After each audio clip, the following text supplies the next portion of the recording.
Shout out sa mga mahilig ng boxing. Sa ngayong araw na to, bali 3 boxer lang ang nagpunta. Basta ting sparring, matakot talaga sila. Di magpunta. 3 lang muna ngayon kasi sobrang busy sa school. Ito yung munting gym ni Coach Timoy. Ganito po. Sige, baging ka muna dyan. Sige.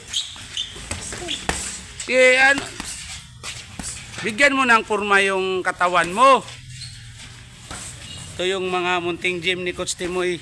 Sa mga hindi pa nakakaalam, si Coach Timoy po ay walang sariling gym. Pero magsasanay po kami sa mga bata na to para magiging magaling at mahusay na boksingero ng amateur boxing.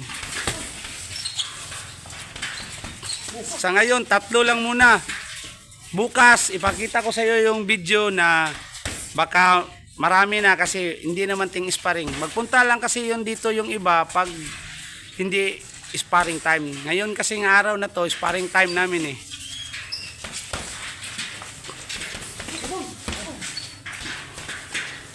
Ito po yun, yung naka-red na glove. Ito po ay si Eric Irana, Batang Pinoy. Ito po si John David Angkon, Batang Pinoy rin din to. Palawan, November 23, 29. See you in Palawan, guys. Hanggang dito lang muna yung video ni Coach Timoy.